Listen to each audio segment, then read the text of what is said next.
Hey everyone, today we are going to be talking about microphones and how I am working on improving my audio setup. Let's get to it.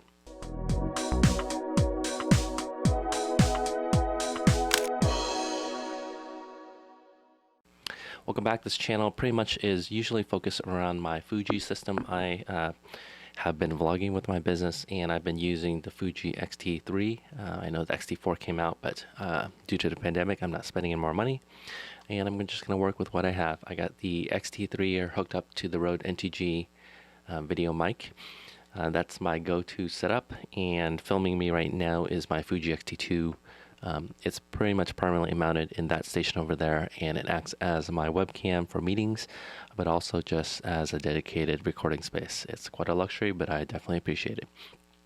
I am using the Audio Technica ATR 2100. It's a dynamic mic and a USB mic as well. Right now, when I'm set up here, I have the USB cable that's sitting here that plugs in, and sometimes it's plugged into whatever device that might need USB. And when possible, I actually am using my audio bag, and in here I got my Zoom F4 field recorder. It acts as a field recorder and an audio interface.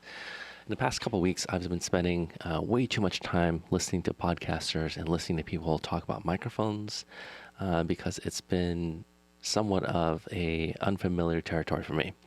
I'm pretty familiar with cameras. I know how to work photography and video, but the best I usually do is just a shotgun mic on top.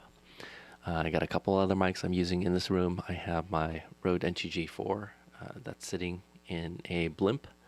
That's usually for outdoor filming and does not work too well in this space because there's way too much, it's not treated as well.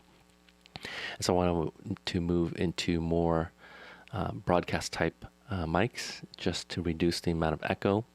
As I am considering launching a podcast and kind of figuring out how I get better audio recording.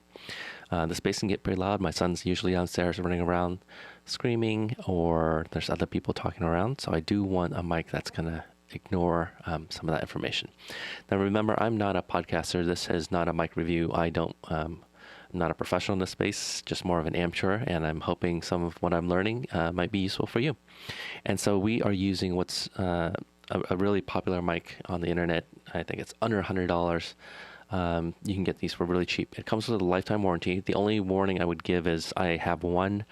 I got two of them, and the second one does not function anymore. And in order to activate that warranty, you need to mail it into them, plus $15 for handling. And so by the time all up with mail, postage costs, and the $15, we're talking about $20 something dollars. You're out quite a bit. So it's not as good as it sounds, but it does come with a lifetime warranty. You just have to send it back and send them some money. There's a new version of this. I think it's the 2100X or something like that, but it definitely is a slightly improved version. Costs a little bit more. Everything on the internet seems to cost a little bit more due to the pandemic, but this is how it sounds. I just recently got the Shure SM58. This is the lower cost version. I think the internet, a lot of podcasters are using Shure SM7B, which is a $400+ mic. That's what a lot of the podcasters use. But this is a really awesome mic. It is the Shure SM58. It's heavy compared to this mic here. That's what I was quite shocked about it. It's really heavy. No USB, no power, XLR only. You need to send phantom power to it. And it's heavy, and I think this is used for vocal performances. People put on a mic stand, sing out rock bands, and so this is the real deal. It's a real heavy-duty mic. It's built like a tank, and we're going to test it out. I did get a foam windscreen for it, and so I'm going to put it in here. And I'm quite lazy, so I just got a cheaper mic base that I will use that over here, and I'm going to swap it out and let's do an audio test. All right, welcome back. I got my Shure SM58 microphone plugged into a desk stand here. It kind of holds the mic. I'm going to move it a little bit and point it to myself.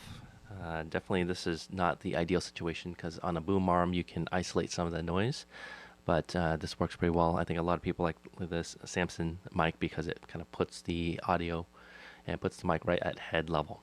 Now, what happens on the internet and what I learned is a lot of people, they get a pod mic or a dynamic mic and they are speaking from here, um, sometimes keeping it out of frame. And these microphones are designed for you to get really close.